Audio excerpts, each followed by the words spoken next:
Salut, c'est Marius Meis. Le respect des chaînes alimentaires est très important car l'homme bien souvent oublie que notre humanité en fait partie et en dépend. En même temps, les décomposeurs jouent un rôle important à la fin des chaînes alimentaires. Découvrons ces sujets maintenant car nous allons parler des chaînes alimentaires, mais également des réseaux trophiques et du cycle de la matière. Voici une chaîne alimentaire toute simple que nous pourrions rencontrer dans certaines de nos forêts. Le pissenlit est mangé par le lapin, qui est mangé par le renard, qui est mangé par le lynx. On peut déjà dire maintenant que chaque chaîne alimentaire commence toujours par une plante. Le reste des vivants sont des animaux. Parmi les animaux, on peut distinguer trois régimes alimentaires. D'abord les phytophages, comme le lapin, qui se nourrissent essentiellement d'aliments d'origine végétale. Il est donc tout à fait logique qu'un phytophage se trouve en deuxième position de la chaîne alimentaire. Ensuite, les omnivores qui se nourrissent aussi bien d'aliments d'origine végétale ou d'origine animale, c'est le cas du renard. On le retrouvera donc à partir de la deuxième position de la chaîne alimentaire, puisqu'il peut se nourrir de racines, de fruits secs. Mais on peut aussi le retrouver dans toutes les autres positions, puisqu'il se nourrit également d'autres animaux. Et puis il y a les zoophages, c'est-à-dire les animaux qui se nourrissent essentiellement d'aliments d'origine animale, c'est le cas du lynx. Celui-là ne pourra se trouver qu'à partir de la troisième position dans la chaîne alimentaire. D'un point de vue fonctionnel, les plantes et les animaux ne jouent pas le même rôle. Les plantes sont appelées les producteurs, c'est-à-dire qu'elles fabriquent elles-mêmes en premier lieu la matière organique qui est en fait la matière qui compose les êtres vivants.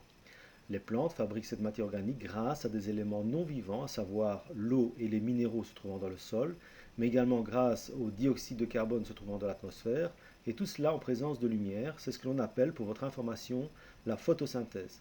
Donc les producteurs transforment la matière minérale en matière organique. Les animaux, quant à eux, sont appelés des consommateurs de premier ordre ou de deuxième, troisième ordre, etc., selon la place occupée dans la chaîne alimentaire.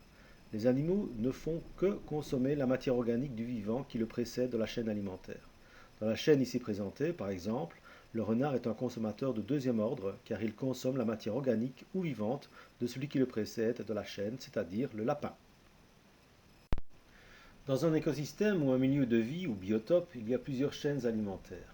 Voici le réseau trophique ou réseau alimentaire d'un grand étang. Voici déjà une chaîne alimentaire où l'on voit que les plantes aquatiques sont mangées par les alevins, eux-mêmes dévorés par les sturgeons, lui-même mangé par le brochet. Mais chacun de ces vivants est également la proie ou le prédateur d'autres vivants. Et donc voici le réseau trophique ou réseau alimentaire complété. Mettez la vidéo sur pause si vous voulez mieux comprendre ce qu'il se passe. On pourra par exemple observer que l'écrevisse peut se trouver en deuxième ou troisième position d'une chaîne alimentaire suivant qu'elle se nourrit de plantes aquatiques ou de vers de vase. On pourra aussi observer que le brochet est le prédateur de tous et qui se trouve donc à la fin de toutes les chaînes alimentaires. Donc un réseau trophique ou alimentaire est en fait la réunion de plusieurs chaînes alimentaires dans un même milieu ou écosystème. Il existe différents écosystèmes ou milieux de vie, par exemple la mer, la montagne, la forêt, etc. Et il faut savoir qu'un vivant peut aussi se trouver dans différents écosystèmes. L'être humain lui-même fait partie de différents écosystèmes, dont certains qu'il a créés lui-même, comme la ville. Les décomposeurs jouent un rôle très important dans le recyclage de la matière organique morte, c'est-à-dire dans le recyclage des êtres vivants morts. Reprenons nos mêmes vivants, qu'ils soient plantes ou animaux, ils sont tous constitués de matière vivante ou matière organique. Mais lorsqu'ils meurent, la matière organique est toujours là, elle n'est plus vivante mais morte. Et elle va être progressivement décomposée par des minuscules êtres vivants qui sont les bactéries et les champignons. On les appelle des décomposeurs. À gauche, vous voyez un exemple de bactérie vu au microscope. À droite, un exemple de feuillage décomposé par des champignons. Si vous laissez votre tartine moisir, c'est exactement le même résultat. La tartine est en train de se décomposer par la présence de champignons. Les moisissures sont donc des champignons. Ce qui est extraordinaire, c'est que ces décomposeurs vont transformer la matière organique en matière minérale, la même que l'on retrouve dans les sols. Ces minéraux étant eux-mêmes utiles pour nourrir les plantes, c'est-à-dire les producteurs. Donc, les décomposeurs, c'est-à-dire les bactéries et les champignons, transforment la matière organique en matière minérale. C'est exactement ce que l'on peut observer si on soulève les feuilles mortes dans une forêt, cette matière noire qui est en fait du terreau. C'est ce que vous obtenez aussi lorsque vous possédez un compost où vous mettez tous vos déchets organiques qui sont progressivement décomposés en matière minérale pour obtenir du terreau utile pour faire pousser vos plantes. N'est-ce pas bien fait la nature? La matière organique est donc recyclée en matière minérale. Cette dernière est utile à toutes les plantes qui transforment cette matière minérale en matière organique. C'est ce que nous allons montrer. Reprenons notre chaîne alimentaire. La chaîne est alimentée continuellement en dioxyde de carbone, en lumière et en matière minérale, tout cela étant nécessaire aux plantes et donc aux producteurs pour fabriquer de la matière organique. Cette matière organique est transférée d'un vivant à l'autre puisque l'un est mangé par l'autre, mais lorsque ces vivants meurent, la matière organique est décomposée par les décomposeurs, c'est-à-dire les bactéries et les champignons, pour donner à nouveau de la matière minérale qui sera à son tour transformée par les plantes en matière organique et ainsi de suite.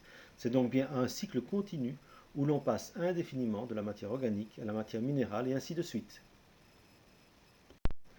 On vient donc de voir que nos écosystèmes ont un certain équilibre, car chaque vivant y joue un rôle. Lorsque l'on perturbe cet équilibre, cela peut avoir des conséquences importantes et parfois néfastes. Reprenons encore la même chaîne. Si le renard est chassé par l'homme, que se passe-t-il par exemple? Il y aura bien sûr moins de renards, et par conséquent il y aura plus de lapins, puisque ces derniers n'auront plus de prédateurs, et en conséquence il y aura moins de pissenlits, qui est la nourriture du lapin dans cette chaîne. En plus, il y aura moins de lynx, puisque ce dernier, en fonction de cette chaîne alimentaire, trouvera moins de renards. Tout ceci est-il important? Peut-être, si par exemple les lapins font des dégâts en creusant des terriers, en dévorant des racines ou s'ils se nourrissent d'autres plantes qui créent un autre déséquilibre. Prenons un autre exemple, celui de l'usage d'insecticides. Les insecticides tuent les insectes et par exemple les abeilles. Les abeilles permettent de polliniser les plantes, c'est-à-dire de les aider à se reproduire. À cause des insecticides, la pollinisation va diminuer et il y aura moins de plantes puisqu'elles n'auront pas pu se reproduire, donc moins de végétation. Et qui dit moins de végétation dit moins d'animaux. C'est donc bien clair que les insecticides sont nuisibles à l'équilibre des chaînes alimentaires et à l'existence même des plantes et des animaux. Donc il est important que l'homme réfléchisse et mesure chaque acte qu'il fait à l'égard de la nature. Les insecticides, par exemple, devraient être interdits. Voilà, cette vidéo est terminée. À très bientôt.